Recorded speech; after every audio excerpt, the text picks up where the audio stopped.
እንዴት ነህ? አማን ነው? ሰላም ነው? አለሁልሽ። እንዴት ነበር ሳምንቱ? በጣም ደስ ይል ነበር። አሪፍ ነበር። 2030ዎች እናንተስ እንዴት ናችሁ? የምትወዱት የእናንተ የወጣቶች ነው 2030 ፕሮግራማችን እንደዚህ ደምቆ ተጀምሯል በል ብሎኛል ዛሬ። ለነሱ ነው አይደል? ለ2030ዎች ለእናንተ ነው አሁን የተጨበጨበው። እንግዲህ 2030 እድሜያቸው ከ20 እስከ 30 ድረስ ያሉ ወጣቶችን ትኩረት አድርጎ የሚዘጋጅ የወጣቶች ፕሮግራም ነው። ዛሬ እነሱ ከኛ ጋር ከቆዩ እንግዲህ ቁም ነገሩም መዝናኛውም ሁሉም ነገር አይቀርባችሁም። ከእናንተ የሚጠበቀው አብራችሁን መቆየት ብቻ። ኤደን ዋቅቶሌ፣ ጌታውን አሰፋ ከመላው የ2030 ፕሮግራም አዘጋጆች ጋር ተሰናድተን ጨርሰን ተጠናቀን ዝግጁ እዚህ ነን። እናንተም ከኛ ጋር ነው።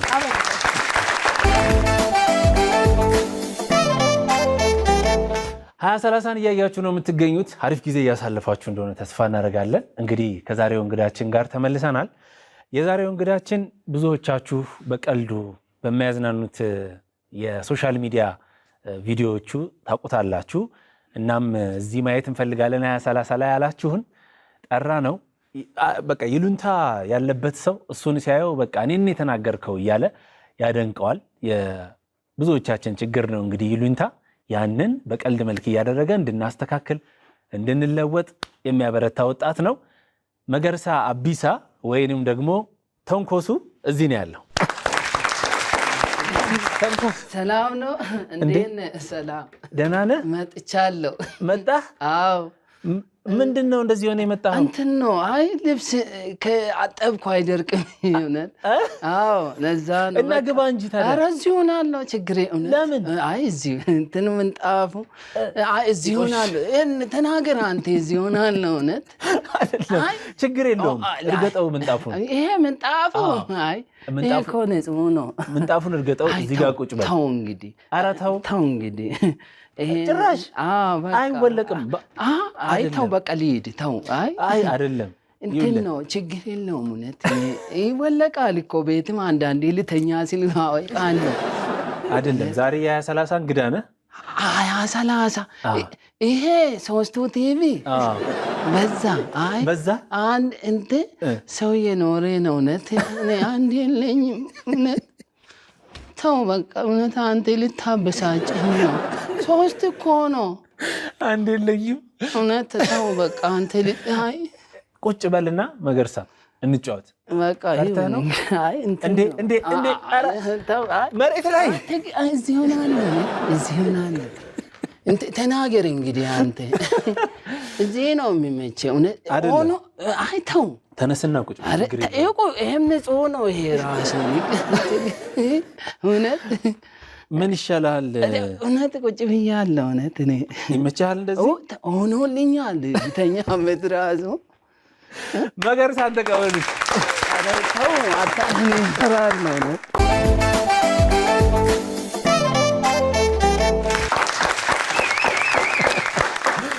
እሺ እንግዳው ወይ ደህና ነህ? አለው። እንኳን ደህና መጣ። እንኳን ደህና ቆያችሁልኝ። አሁን እየፈራህ አይደለም? እሺ ይሉንታ የለም። ይሉንታ አሁን በዚህ ልብስ የለም። በዚህ ልብስ የለም። ያቺኛዋን ስትለብስ ነው የምትቀየረው። አዎ በጣም ነው የሚገርመው። ተንኮሱ ያልከው ለምንድን ነው ስምህን? ይህ ነገር እጠይቃለሁ እያልኩ እየፈራው ነበር። ለምን ፍቺ የሌለው ነገር ነው።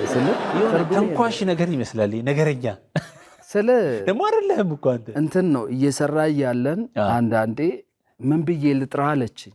እሺ ባለቤትህ? አዎ ስንሰራ ምን ብዬ ልጥራ ስትለኝ ድንገት አፌ ላይ መጣ። ተንኮሱ አዎ ሳቅ ነው በታይሙ።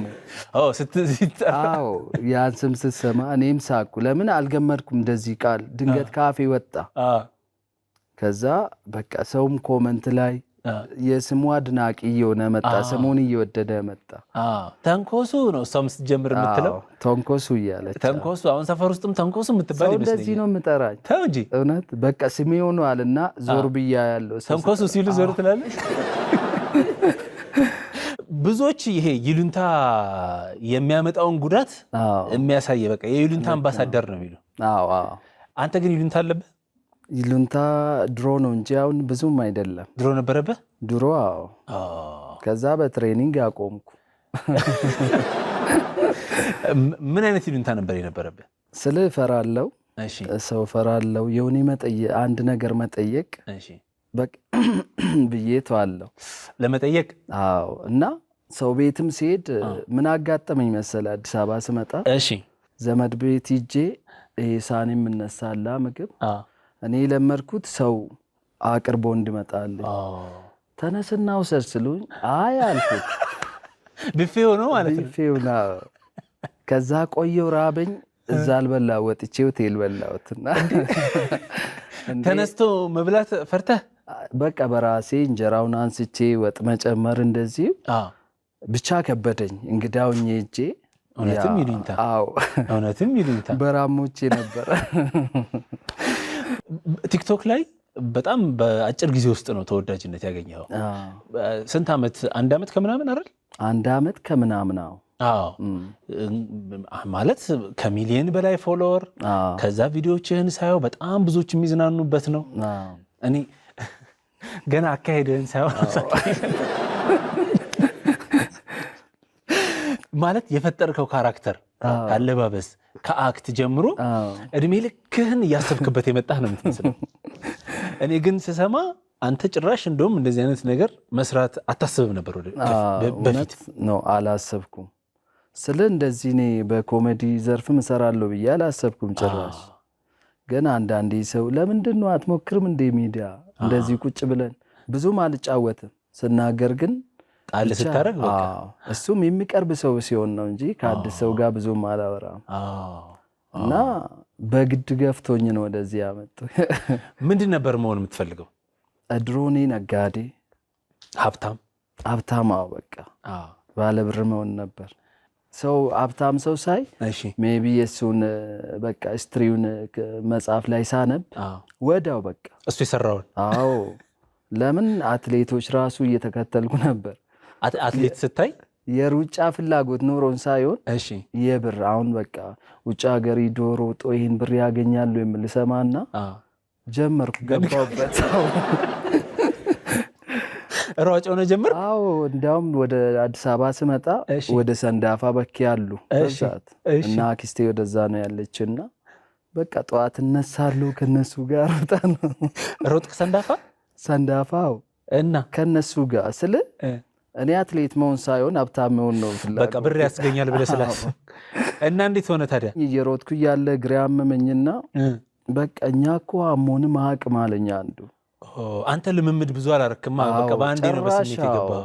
ከዛ በቃ ኦኬ በዚህ ደግሞ አቁሜ ሌላ ልሞክር አልኩና እሺ ስማቸውን ሜቢ አሁን ልረሳ እችላለሁ። የናይጄሪያ ፕሬዝዳንት ዶሮ እርባታ አላቸው የሚል ነገር ሰማሁ። የናይጄሪያ ኦባሳንጆ ምናምን ኦሉሴጉን ኦባሳንጆ። እሺ ከዛ ኦኬ ዶሮ እርባታ ያዋጣል የሚል ስንት ነው ዶሮ በዛን ሰዓት 30 ፕሮግራም 20 ብር 30 ብር ወይ 30 ብር እንደዚህ ነው የሚሆነውና አንድ ዶሮ ገዛው። በቃ ኦሉሴጉን ገዛውና እሳቸው ሲያረቡ አየ። አዎ ከዛ እቺ ዶሮ አልኩ ቢያንስ 12 እንቁላል ከጣለች እነዚህ ዶሮ ይሆናሉ። አበዛውና በቃ ወደ ብዙ ሰራተኛ በውስጤ በቃ ይሄን ነው መስራት ያለብኝ። ከዛ ተፈልፍሎ አዎ ተሽጦ እንቁላሏ ይሸጣል፣ ዶሮዎች ይሸጣሉ። ከ1000 በላይ ነው ያረኳት። እውነት በስክሪፕቶ ነው ወረቀት ላይ የጻፍኩት እውነት። እሺ ከዛ ይሄን አስቤ ያደርኩና ጠዋት ስነሳ ከቆጥ ነው የሚባለው ሜቢ በአማርኛም እንደዚህ ቆጥ ላይ ማስቀመጥ። ከዛ ሞታ ነው ያደረችው እና ተስፋዬ ጨለመ። በአንድ ቀን ከቆጥ ወድቃ ነው? አዎ ሞተች። እዛው ቆጥ ላይ እንዳለች ኖ ከቆጡ ነው እንትን ወድቃ ሞተች። ስለ ሞታ ነው የወደቀች ይመስለኛል። የሞተች ነው መሬት ላይ። አንተ ሌሊቱን ሙሉ የምትሰራውን ሚሊየን ደምረህ ጨርሰሃል። ከዛ በቃ ሚሊየን እንደከሰረ ሰው ነው የንኩት። እውነት አለቀስኩት። እግዚአብሔር በጣም ብዙ ስራ ሞክረሃል። ብዙ ስራ ሞክሬያለሁ። ወደ አዲስ አበባ የመጣኸው የዛሬ 7 እንደዛ? አዎ ከሱ 7 በቃ መኖር ከጀመርኩ 7-8 እንደዚህ። አዎ ከዛ በኋላ የውሃ የቧንቧ ኢንስታሌሽን ባለሙያ ነው የሆንከው። አዎ እሱን እንዴት አግኝተህ ነው? እሱስ ማን ሀብታም ሆኖበት ነው? አጋጣሚ ነው ባይዞ ስራ አጥቼ በዚሁ አጋጣሚ ልጁን ማመስገን እፈልጋለሁ። ስራ ይፈጠረልኝ ጸጉር ቤት ስር ቁጭ ብዬ ነበር። በጣም ስራ አጥቼ ማለት ነው። በቃ ተስፋ የቆረኩበት ታይም ነበር። አጋጣሚ ልጁም መጥቶ አጠገቤ ቁጭ አለ። ከዛ በቃ እንደዚህ አንድ እያወራን ከኔ ጋር ቁጭ ብሎ ስላለ ምንድነው የምትሰራው አለኝ። አስብ እንግዲህ ዞሪ ስራ ያጣሁትን ተስፋ ቆርጫለሁ። ለምን መስራት እየቻልኩ ስራ አጥቼ በቃ የሆነ ወደ ተስፋ መቁረጥ እየመጣው እያለ አጠገቤ ቁጭ ብሎ በቃ ተስማማን። ዝም ብለን ሌላ ወሬ እያወራ ምንድነው የምትሰራው አለኝ። ስራ የለኝም ስራ እየፈለግኩ ነው አልኩ። በቃ ከነገ ጀምረ ከኔ ጋር ትሰራለህ አለኝ። አላመንኩም ጭራሽ። ከዛ በቃ መስራት አለብኝ የምል ነገር በቃ እሰራለሁ የምል ነው ስለ ይከብደኛል ብዬ አላስብም። አንድ ነገር አብረን ሰርተን ቧንቧ ስራ ማለት ነው ረዳቶኝ እያገዝኩ ምናምን እሱ ለምሳ ሲወጣ እኔ ደግሞ እንዴት እንደሰራው በወረቀት እየሳልኩ ገባለሁ። ከዛ እንደዚህ እያልኩ ሌላ ያልተሰራው ቤት ገብቼ ደግሞ በቃ እዚህ ቤት እንደዚህ ነው የምሰራው ብዬ ዝም ብዬ ወረቀት ላይ አንሳና እሱ የሰራውን ስህተቴን እያረምኩ 2 ወር ውስጥ በቃ እንደ ባለሙያ አድርጎኝ እኔን አምኖ መውጣት ምናምን ጀመረ። ቻልክበት በ2 ወር። ስለኔ በየቀኑ ከስራ ውጪ ትሬኒንግ አደርጋለሁ። ከዛ በቃ እሱ ሌላ ሳይት ይሄዳል ምናምን ለኔ ረዳት ቀጥሮ ይሄዳል። የቧንቧ እቃዎችን አላቀው ስራው ነው የለመድኩት። ስማቸውን አታውቃቸው። እና ባለቤቱ ስመጣ ቢዚ ሆናለሁ። ወደ ላይ ወይ ታች ወጥቼ የሆነ ምናምን በቃ አልገኝም። እሱ ወደ ላይ ስመጣ እኔ ታች ወርዳል እንዳይጠይቀኝ። እኔ ስራውን ነው የለመድኩት እንጂ እቃው ምንም አላቀውም። እቺ የምትታጠፈው ቧንቧ እያልክ ነው የምትሰራው? አዎ በቃ እሸሻለሁ። መጨረሻ ላይ በቃ ቋንቋ እንደማልችል ሆኜ ዝም ማለት ጀመርኩ። ከዛ ወጣውና የሆነ ኢንተርፕሬነርሺፕ ምናምን መጽሐፍ ነበረው። እሱን ዝም ብዬ እያነበብኩ ስለ ፕሮሞሽን በቃ ስራ ያንተ ስራን ወደ ገባ ካላወጣ በስተቀር ሰው አንተ ቤት መጥቶ አይገዛኝም። ከዛ እቺ እንደ ዲሽ ስልኬንና እንትን ለጥፌ ይቃለኝም አስብ የምሰራበት ካውያ ምናምን ያስፈልጋል። እሱ የለኝም። ዋው ነው እንጂ ያለኝ ካውያ። አዎ በካውያ ነው የምበይዱት ቧንቧው። ነው እንዴ? አዎ ካውያ እኔ የልብስ ነው አይደለም፣ ካውያ ነው የሚባለው። እና ድሪል ምናምን ያስፈልጋል። እና ቢዝነስ ካርድ መበተን ጀመርኩ። እሱ ማሰብኩ ለቡ በብዛት እሱ ስለምሰራ በፍጹም ወደዛ ስራ ብመጣ ራሱ ይዤ አልሰራም አልኩ። ለምን ስራ አስለምዶኛል፣ ባለውለታዬ ነው። በቃ ሌላ መስመር መለጠፍ ጀመርኩ። ከዛ ሰው እየጠራኝ እንደዚህ ጥገና ምናምን ለመስራት ብር ነው የምፈልገው እና በጥገና ጀመርኩ። ሰው ስራዬን እየወደደ ሌላ ሰፈር እየላኩኝ በቃ ስራ ስመጣ እንደዚህ ከህንፃ መሳሪያ ዕቃ እየወሰድኩ እየሰራው ለምኜ ድሪሎቹ። ከዛ ገዛው ነው ሳይት ገባው እና ወደ 5 ዓመት በጣም ትልቅ ህንፃ እየሰራው ነበር በራሴ ወስጄ። ሰራተኛ መቅጠር ጀመርክ? ወይ ብዙ ልጆች ስለ ቤተሰብ ያላቸው ልጆች ራሱ እኔ ስር ተቀጥሮ ባለሙያም ቀን ሰራተኛ እነሱ ራሱ ቢያንስ 4-5 ሰው ቀጥሬ በቃ ከኔ ጋር የሚሰሩ ልጆች ነበሩ። በራስህ ሰርተህ ለምደህ በራስህ ጥረት ችለህ ከዛ የራስህን ማስታወቂያ ሰርተህ ጭራሽ ሰራተኛ ቀጥረህ አሰሪ ሆንክ? አዎ ጎበዛዬ። የለፋ ይደርሳል፣ የሞከረ ይደርሳል። እኛም ሁሉ ጊዜ የምንለው ለወጣቶች እሱን ነው። ሞክሩ፣ ጣሩ። አሁን አንተ ምን ያልሞከርከው? ኦሉሴጉን ኦባሳንጆን አይተህ ዶሮ ሞከርክ። ከዛ ሯጮቹን አይተህ ሩጫ ሄድክ፣ እነ ቀነኒሳ ነህ። ሁሉን ሞክረ ግን አገኘው። መጨረሻ ላይ አገኘው። ያላሰብኩት በኩል ስለ ኮንስትራክሽን እሰራለሁ ብዬ ብዙም አላሰብኩም። ግን በቃ ያው ዋናው ይምጣ ነው። ስራ ስትፈልግ ስራ ይመጣልሃል። ከዛ በኋላ ነው እንግዲህ ወደ ሶሻል ሚዲያ ደግሞ የመጣው። ከዛ በኋላ ይሄን እየሰራ ወደ ሶሻል ሚዲያ መጣው። ምንድነው ሀብታም አላረገህም እና ነው ያኛው? አልበቃህም? አይ ብቻ በጣም ወድጄ የምሰራው ብር አለው፣ አገኛለሁ፣ ከስተመር አሉኝ። ለምን ሰው ስራ ይወዳል። በተለይ ጋርመንት አካባቢ ዞሬም በቃ አዲስ አበባ ውስጥ ያልሰራው ሰፈር የለም። ለምን ሰው ለዘመድም የላኩኝ ምናምን እንደዚህ ብር አለው ስራው። ግን ሞር ደግሞ ይሄኛው ለምን ቤት አጋጣሚ ፌስቡክ ላይ ፈኒ ፎቶዎች እነሳሉ። በጣም ፈኒ ማለት ነው።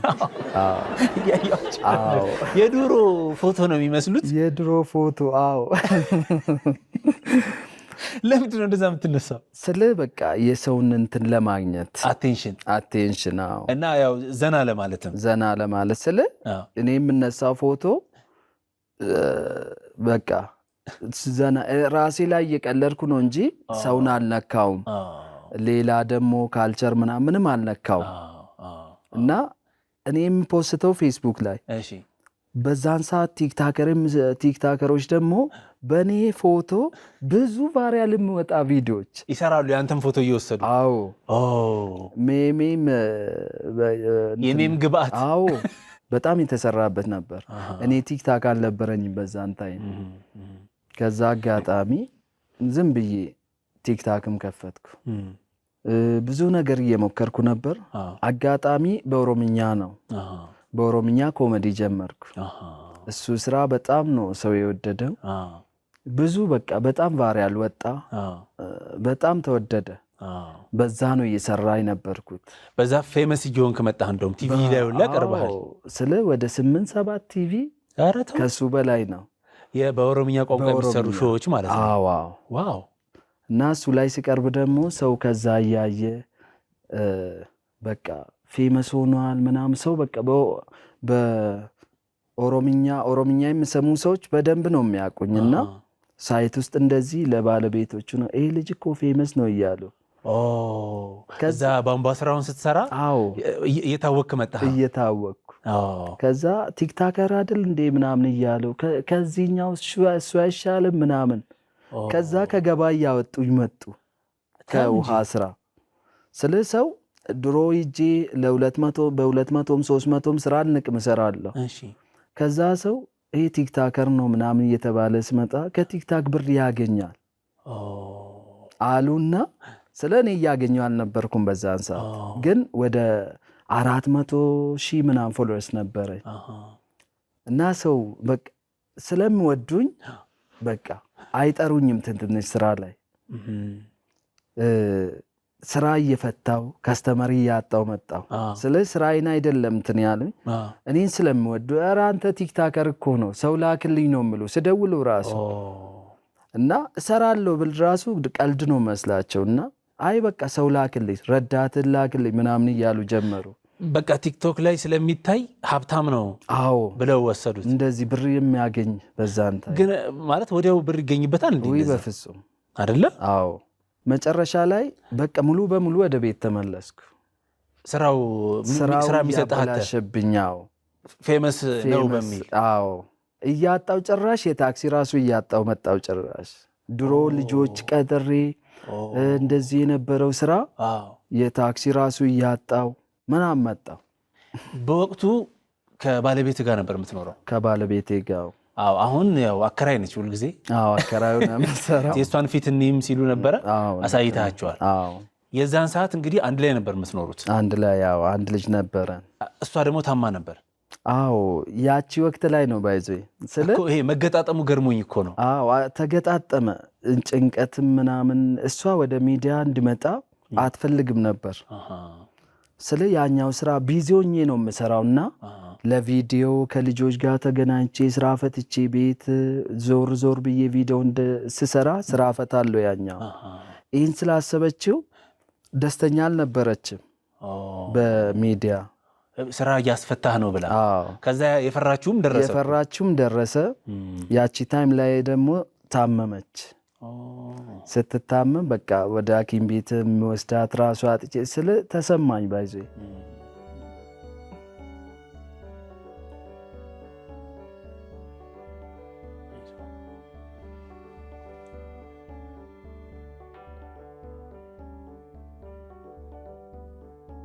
ትንሽ ብር ነበር ስለ ወደ ሐኪም ቤት መውሰጃ ራሱ አጥቼ የሷ ፋሚሊ ብር ልኮ ሲያዛክሙ በቃ በጣም ተሰማኝ። ብቻ በቃ በጣም እና ስራዬ ማጣው ባለሟኝ ሰው ስራዬን እየወደደ ሰው የውስጤን አላወቀም። ብር እንዳለው አድርጎ እየቆጠሩን ስለነበረ እኔ ደግሞ ብር አጥቼ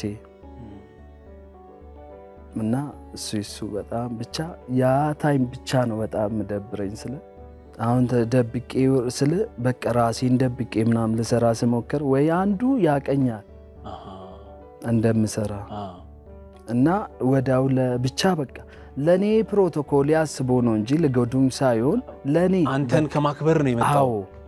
ግን ያ ነገር ደግሞ አንተን በጣም ነበር የጎዳ። አዎ የሰው ልጅ ይፈተናል። የሰው ልጅ ብዙ ፈተና ያጋጥመዋል። ያንን ፈተና ጠንክሮ ሲያልፍ ነው ጥንካሬው የሚታወቀው።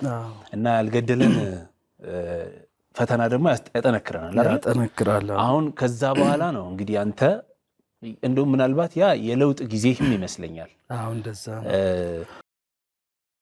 ይሄ በአማርኛ ቋንቋ የምትሰራቸውን ኮንቴንቶች የጀመርከው ከዛ በኋላ ነው? አይደለም፣ አንዳንዴ አልፎ አልፎ ሰራ ነበር። ግን በጣም ቫይራል ይወጣል። ኮመንት ሳነብ አንዴ ቪዲዮን ስታይ ደግሞ ነገ ይመጣል። ከዛ ወይ ኦሮምኛው ላይ አማርኛውን ጻፍልን ስራን ስለምንወደው እኛም በቃ መስማት በቃ እንደዚህ አይነት ኮመንት መጣልኝ። ከዛ አንዳንዴ አልፎ አልፎ መስራት ጀመርኩ። የምሰራውን ሰው እየወደደው በጣም። ባለቤትህን እያናገርኳት ነበረ እና እሷም እየነገረችኝ የነበረው በጣም እቃወመው ነበር አለችኝ። በጣም ገንዘብ በቃ ስራ እየሆነ እየተጫወተ ነው የሚመስለው። በጣም በቃ መጨረሻ ላይ ብር ማግኘት ስንጀምር ቢዝነስ መሆኑን እያወቀች ስትመጣ እሷም አከራዩን አመጣች። አከራዩን አመጣች። ቀስ እያለ እየተሳካ መጣ ማለት ነው። እየተሳካ መጣ። የሁለታችሁም ፍቅር በዚሁ እኮ ይታያል። በዛ በከባዱ ጊዜ አሳልፋችሁታል። አሁን ደግሞ ህይወት ደና እየሆነ ሲመጣም ያንን በደንብ መጠቀም ትችላላችሁ። አሁን ጥያቄው ምንድነው? እንዴት ነው ብሩ ነው ብሩ እንዴት ሆነ? አሁን ሀብታም ሆንክ ነው? እየሰራ ሲመጣ ያሰብከው ነገር ተሳካ? መቼም እዚሁ ላይ ግግም ያልከው የሆነ ያገኘህበት ነገር እንዳለ ስለማቅ ነው። ሚዲያ ለኔ አሪፍ ነው። አሪፍ ነው፣ በጣም አሪፍ ነው። ታው እንጂ እውነት ሚሊዮነር ሆናል ማለት ነው። ሚሊዮነር ለመሆን መንገድ ላይ ነኝ። ይሆናለሁ። ጥሩ ነው። በጣም ስታየው የወደፊቱን መገርሳ ምን አይነት ሀብት ሚኖር? በጣም ሀብታም የሚሆን ይመስለኛል። ታው እንጂ እውነት ስለ ይህን ስራም እንደ ኢትዮጵያ ብቻ ሳይሆን በቃ ቋንቋን የማይሰሙ ራሱ የምሰራውን አክት እያዩ እንድከተሉኝ በሌላ ኮንተንት እመጣለሁ። እሱ በደንብ እየተዘጋጀ በደንብ እሰራለሁ ገና በደንብ። ይሄ እቅድ ስላለኝ ይሳካል፣ ይሆናለሁ። ይሳካለታል። በጣም ደስ የሚል ኢነርጂ ነው። መገርሳ ዛሬ ስለመጣ በጣም ደስ ብሎኛል። ወጣቶች ከአንተ ህይወት በጣም ጥሩ ነገር እንደተማሩ እርግጠኛ ነኝ። መሞከር፣ መጣር፣ መፈለግ፣ ከዛ ደግሞ ማሳካት አሎን ሲል ደግሞ ወደ ሌሎች አልፎ እዛም ደግሞ መጣርን ከአንተ ማየት እንችላለን። ብዙዎች በአንተ ይዝናናሉ፣ ብዙዎች አቅርቡልን እንየው ሲሉን ነበረ። ተንኮሱ እያሉ ብዙዎች አንተን ለመስማት በጣም ይፈልጉ ነበርና ስለመጣ ደስ ብሎናል። የምታስበው ነገር ተሳክቶ ከዚህ በላይ ደግሞ ሰርተህ ድጋሚ ለመገናኘት ያብቃል። አሜን። ቴንክ ዩ። 2030ን እያያችሁ ነው የምትገኙት። ዛሬ መገርሳ ከኛ ጋር ነበር። ተንኮሱ ብዙዎቻችሁ ማየት እንፈልጋለን፣ አቅርቡልን እያላችሁን ነበረ። እኛም እዚህ ጠርተን ጥሩ ጊዜ አሳልፈናል። እንደተማራችሁበት ከቀሉ ከጨዋታው በላይ ደግሞ ቁም ነገር እንዳገኛችሁበት ተስፋ እናደርጋለን። ፕሮግራማችን ይቀጥላል። 2030